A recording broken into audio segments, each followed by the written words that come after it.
بھیجے نہیں کیا؟ السلام علیکم ورحمۃ اللہ وبرکاتہ.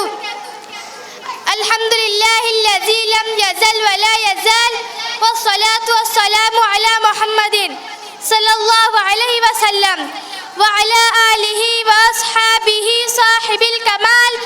اما بعد فقد قال اللہ تعالی فی القرآن المجید والفرقان الحمید اما الذین سعدوا ففی الجنة خالدین فیہا وقال اللہ تعالی فاما الذین شقوا ففی النار.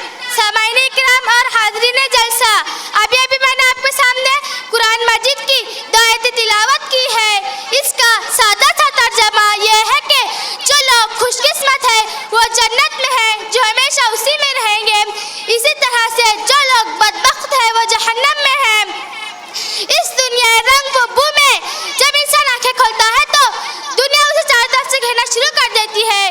جس طرح کنویں کا مینڈک یہ سمجھتا ہے کہ اس کی دنیا کنواں ہے، اسی طرح کم عقل انسان یہ باور کر لیتا ہے کہ اسے ہمیشہ اسی دنیا میں رہنا ہے، اور اگر بالفرض کبھی مرنا بھی ہوگا تو پھر فنا ہو جائیں گا، ہڈیاں خستہ ہو جائیں گی، ظلم کے آزاد ٹکڑے ٹکڑے ہو جائیں گے، اور اس سے اس دنیا کے بارے میں کوئی سوال نہیں کیا جائے گا.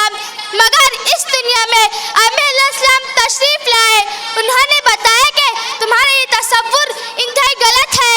یہ دنیا امتحان گاہ ہے، یہاں تم آزمانے کے لیے بھیجے گئے ہو. یہاں کی تمہاری ہر حرکت اور ہر سکون کا حساب ہوگا.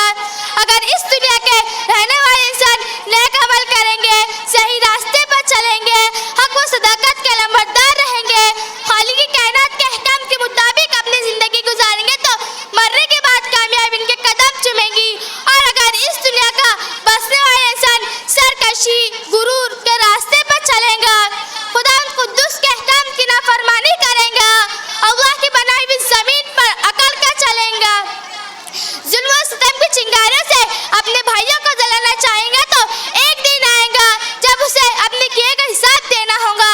جب اس سے پوچھا جائے گا کہ تمہیں دو ہاتھ دیے گئے تھے تاکہ تم کمزور کی مدد کرو، تمہیں دو آنکھیں دی گئی تھی تاکہ تم غلط اور صحیح کی تمیز کر سکو، تمہیں دو پیر دیے گئے تھے تاکہ تم خدا کی عبادت کے لیے مسجدوں میں جاؤ، تمہیں عقل دی گئی تھی تاکہ تم باطل طاقتوں کی مکاریوں کو شکست دے سکو اور حق کی آواز کو بلند کرو. کیا تم لوگوں نے ایسا کیا؟ اگر ایسا نہ کیا تو یاد رکھو پھر جہنم کی دہکتی ہوئی آگ ہے، اس میں تمہیں ڈالا جائے گا. سامعین اکرام، اس دنیا میں چند دن رہنا ہے. بادشاہ ہو یا فقیر، سرمایہ دار ہو یا مزدور، کبھی ہو یا کمزور، عقل مند ہو یا بیوقوف، مرد ہو یا عورت، سب کو ایک دن یہ دنیا چھوڑنی ہے. یہاں کا سونا چاندی، مال و دولت، جائیداد و زمین، دکان و کوٹیاں، کوئی آپ کے ساتھ نہیں جائیں گا. ہمیں یہ سب چھوڑ کر ایک ایسی جگہ جانا ہے جہاں ہمارے نیک عمل کام دیں گے. چند پیسے جن کے ذریعہ ہم نے کسی کی مدد کی ہے، چند رکعتیں نماز جو ہم نے خلوص نیت سے ادا کی ہے، چند میٹھی باتیں جو ہم نے کسی مجبور بے کس کو اطمینان دلانے کے لیے کی ہے، یہی چیزیں ہمارے کام آئے گی اور اس دنیا کا تمام ساز و سامان ہمارے لیے بیکار ہوں گا. محترم حضرات، جب موت آئیں گی تو آپ کو ایک منٹ یا ایک سیکنڈ کی بھی فرصت نہیں دیں گی.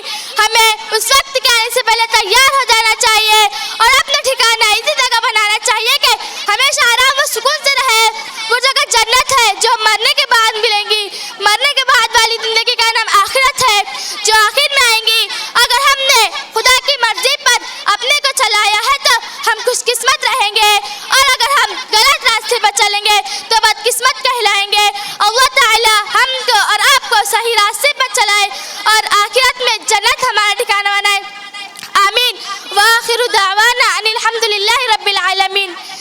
اے بے خبر حیات کا کیا اعتبار ہے، اے بے خبر حیات کا کیا اعتبار ہے، ہر وقت موت سر پر بشر کا سوار ہے. میں ایک شعر کے ساتھ اپنی تقریر کو ختم کرتی ہوں.